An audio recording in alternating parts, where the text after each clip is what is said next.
waxaan xasuusanahay walaal cabdu markii Etoobiyaanku xamar hay galeen bishii December 2006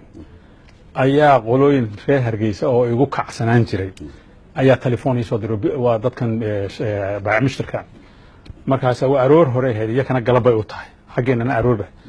hebel war maxay soo kadeeday maanta baan ku yiri markaas ay dhaan kud ka guuro qanjo guur baa yimiday maxaa dhacay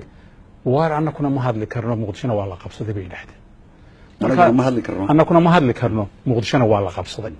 soomaad garan marka waxa weeye qofka saylac jooga islaanta boorama joogta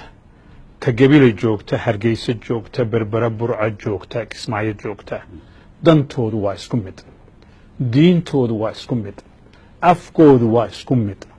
marka waxa weeyaan qolooyin siyaasiyiin oo iyo ku jagooyinkii ku heshiin waayay ayaa qoorta waxa inoo wada sudhaya caruurta galbeedka joogta waxay rabaan iskuulo iyo markay iskuulada ka soo baxaan inay shaqo helaan kuwa kismaayo joogaan caynka kuwa bari joogaan caynka kuwa baydhabo joogaan waa caynkaasi waay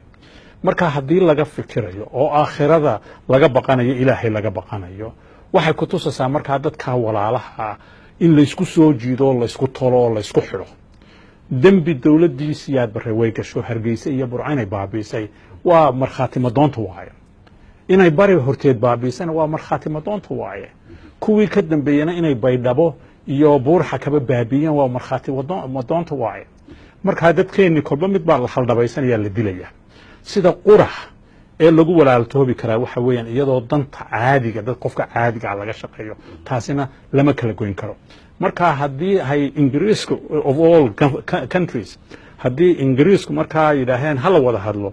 oo walaalahay reer Hargeysa taa maqlayaan waxba kama qabo in la wada hadlo waxa lagu wada hadlayaa ma aha laba dawladood maaha waxa weeyaan dantii Soomaaliyeed maxay tahay waana noqotaa dadka reer Hargeysa siday shaqo u helaan siday uga soo kabtaan dhaawacii gaaray dadka Muqdisho Etoobiyaankii dilay dadka reer Baydhabo abaarihii dilay iyo Etoobiyaankii dilay siday inakoo walaalaha looga soo kaban karaa caruurta Baydhabo joogta iyo kuwa Kismaayo jooga iyo kuwa Hargeysa jooga sidee bay walaalo haddana dib ugu noqon karaan ilaa waa walaalo islaam iyo Soomaalinimo hayse haddii taa la wada warkaasi waa warsamo wanaagsan waxay barnaamijyo xisbiga iyagu wadan waxa ka mid tahayba sidii dadka la isku soo dhaweyn lahaa walaal